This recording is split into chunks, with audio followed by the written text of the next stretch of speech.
The stress of relationships, especially after betrayal, can make even the most emotionally healthy person turn molehills into mountains. Say you forgot to do the dishes, which is a totally normal slip up, and your partner makes a passing comment about the empty silverware drawer. Do you offer up a quick apology, wash the pile in the sink, move on, or do you take that passing interaction personally? You dwell on how much you lack or you're not worthy, and even wonder deep down if your spouse loves you and or is planning to leave you. If you tend to lean toward the second example, you're not alone. The everyday ongoing stress of life in general is one thing, but also while you're healing from betrayal, these multi-layered stressors can make the most emotionally healthy person, like I said, turn molehills into mountains. Now, that doesn't necessarily mean that taking things personally is a habit that you should hold on to. Taking things personally is essentially owning a negative outcome rather than the random subject of the moment.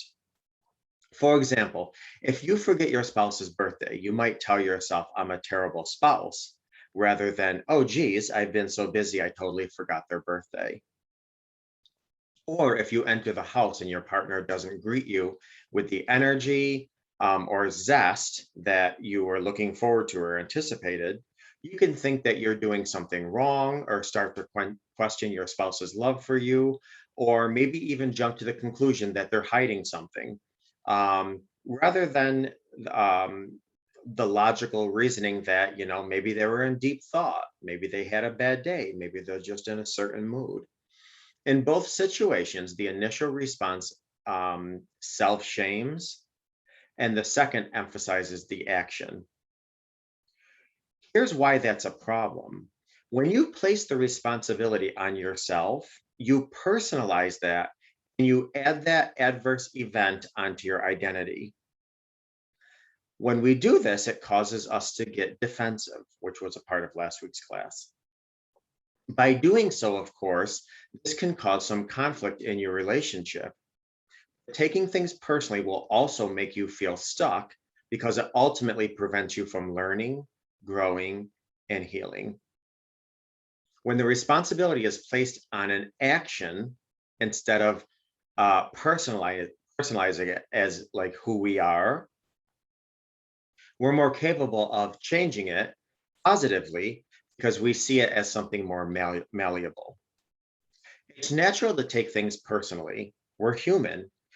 A lot of us take things personally, and a lot of it has to do with so many factors.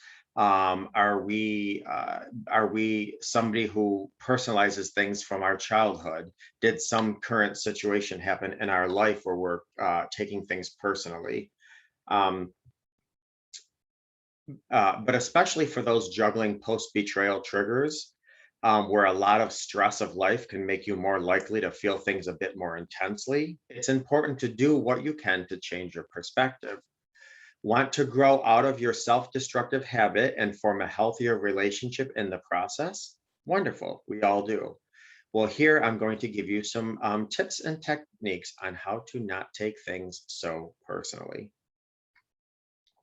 Number one, simply be aware of your hangups, which I tell people all the time, especially from an intrapersonal coaching perspective.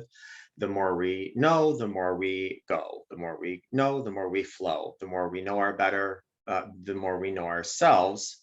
That helps set the tone and standard for every relationship around us. So just be aware of your hangups. Self-awareness is a crucial and critical skill, and it's particularly useful in learning your triggers. Interactions or comments can trigger our insecurities, which are often blind spots for us. For example, if you're freaking out about forgetting to do the dishes, you might have an underlying fear that your spouse doesn't respect you for not doing enough, or that people see you as irresponsible. When that insecurity kicks in, you might feel threatened, which turns to defensiveness, which again goes to my class last week. One antidote for simply being aware of your hangups They're really just patterns of thinking and feeling that are natural, or a natural result of each person's genetics or conditioning. Of course, like I was saying before, temporary hangups can creep up after betrayal, but that's another class, another time. Once you recognize and accept your hangups, you can look at them instead of looking from them. So, it's almost like with anger. Okay, you're not an angry person. You hold anger sometimes, but it's not a part of you. You just hold it. So focus on recognizing when you're triggered, slowing down to own it, and then determining if you want to act from your hang up or your desire to grow as a person.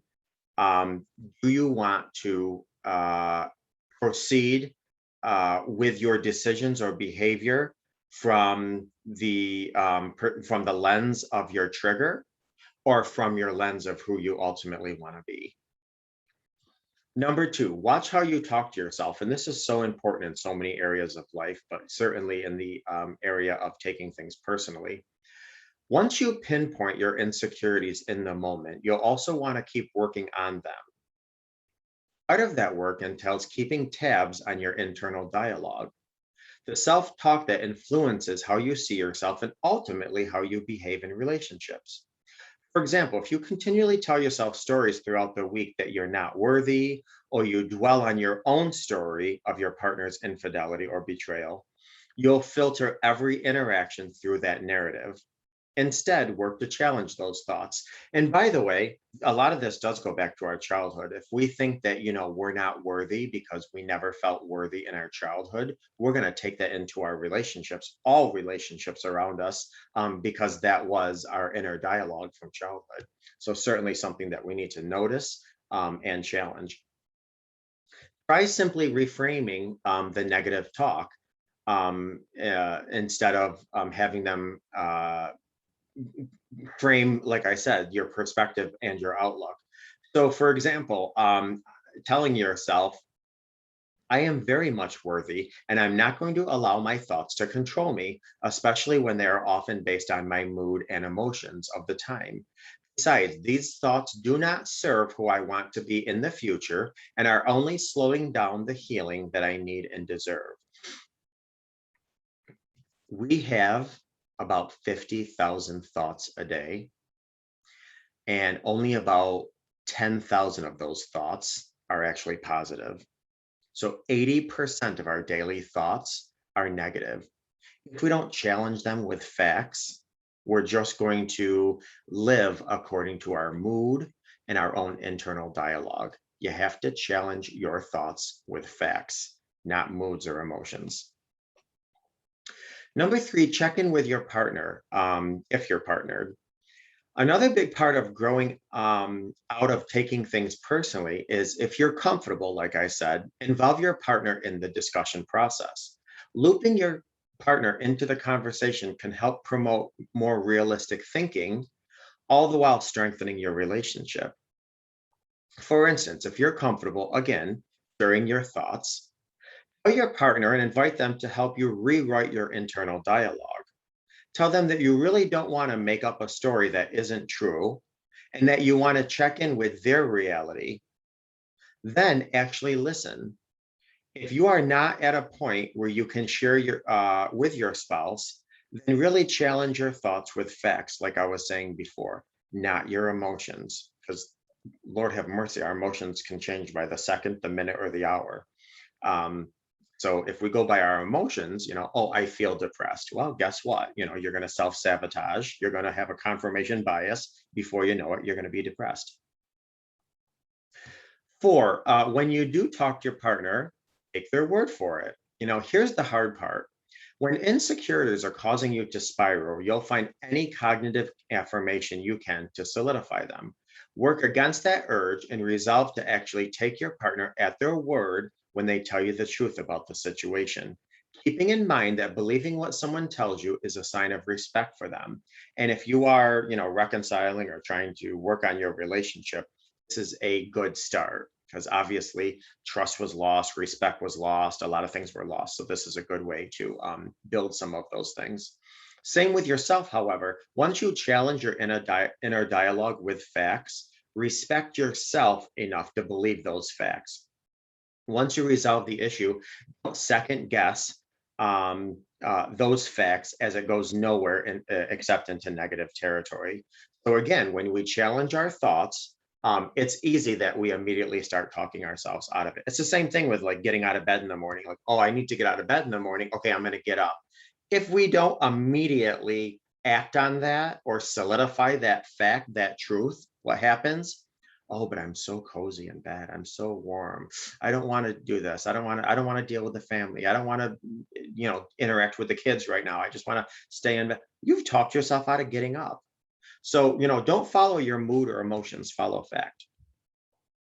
And number five, enlist additional support. If your insecurities continually interfere with your well being, or taking things personally is taking a toll on your relationship, consider all outside support from coaching to therapy to speaking to a friend, journaling, praying, a church leader, etc. Whatever those resources at hand can you within grasp or within reach tap into.